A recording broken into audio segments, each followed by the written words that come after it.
Hai semuanya, terima kasih atas kesempatan yang telah diberikan kepada saya. Di sini saya sebagai mahasiswa Politeknik Negeri Nusa Utara, jurusan Teknologi Informatika, Program Studi Sistem Informasi. Di sini saya akan memaparkan video presentasi mengenai rangkuman-rangkuman materi yang ada di mata kuliah Pancasila. Sebelum kita masuk dalam rangkuman materi yang ada, pertama-tama perkenalkan nama saya Kiran Ambui, NIM 2505049 dari kelas B semester 1 dengan mata kuliah Pancasila. Sebelum kita masuk dalam pembahasan materi, di sini kita telah merangkum berbagai materi-materi yang ada, yaitu pertama ada ideologi Pancasila, yang kedua Pancasila sebagai sistem filsafat, yang ketiga Pancasila sebagai sistem etika, dan yang keempat Pancasila sebagai nilai dasar pengembangan ilmu. Kita masuk dalam pembahasan materi yang pertama, yaitu ideologi Pancasila. Ideologi Pancasila adalah suatu pandangan hidup atau sistem nilai dasar yang menjadi landasan bagi negara dan seluruh bangsa Indonesia. Hal ini diakui sebagai ideologi negara Indonesia dan tercantum dalam pembahasan Undang-Undang Dasar 1945.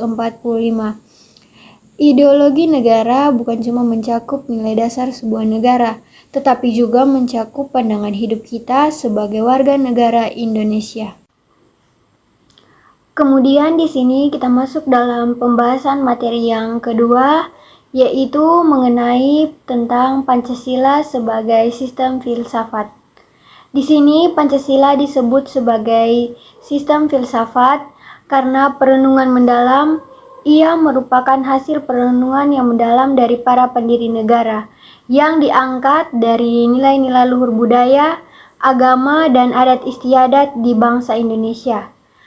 Yang kedua, memenuhi ciri filsafat Pancasila memiliki ciri berpikir kefilsafatan, yaitu yang pertama sistematis, yang kedua mendasar, yang ketiga menyeluruh atau komprehensif, dan yang keempat radikal. Dari sini yang pertama, sistematis itu tersusun secara teratur dan logis, dan yang kedua mendasar, berupaya mencapai hakikat atau esensi terdalam. Yang ketiga menyeluruh atau komprehensif, mencakup semua aspek kehidupan. Dan yang keempat radikal, berpikir sampai ke akar-akarnya. Dan materi yang selanjutnya masih mengenai tentang filsafat, dan juga filsafat memiliki fungsi, dan fungsi-fungsi filsafat adalah sebagai berikut. Yang pertama sebagai dasar negara, yang kedua sebagai pandangan hidup bangsa, dan yang ketiga sebagai pedoman hukum, politik, ekonomi, sosial, dan budaya.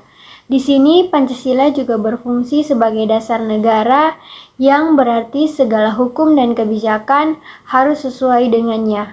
Pancasila juga adalah pandangan hidup bangsa atau pedoman hukum yang menjadi bidang politik, hukum, ekonomi, sosial, dan budaya. Kita masuk dalam rangkuman materi yang ketiga, yaitu Pancasila sebagai sistem etika. Pancasila sebagai sistem etika berarti Pancasila dijabarkan sebagai filsafat moral yang menuntut perilaku warga negara dalam kehidupan berbangsa dan bernegara. Di sini Pancasila sebagai etika juga memiliki fungsi-fungsi yang ada di masa kini, yaitu yang pertama sebagai panduan moral warga negara dan pejabat publik. Yang kedua sebagai filter budaya dalam arus globalisasi, dan yang ketiga sebagai pedoman kebijakan publik agar tetap Pancasilais. Dan yang selanjutnya, Pancasila memiliki fungsi-fungsi utama dalam pengembangan ilmu yang ada di negara Indonesia. Yang pertama, rambu normatif atau etika. Pancasila berfungsi sebagai rambu-rambu atau prinsip moral yang mengarahkan dan mengendalikan pengembangan iptek agar tidak bertentangan dengan nilai-nilai luhur bangsa dan kemanusiaan. Yang kedua, faktor internal pengembangan. Nilai-nilai Pancasila harus menyertai dan diintegrasikan sebagai faktor internal dalam proses pengembangan IPTEK itu sendiri, tidak hanya sebagai penyesuaian di akhir. Dan yang ketiga, sumber nilai. Pancasila memastikan bahwa ilmu yang ada dikembangkan harus bermanfaat bagi kemajuan bangsa Indonesia, kesejahteraan umum, dan kelestarian lingkungan. Demikian video presentasi yang saya buat.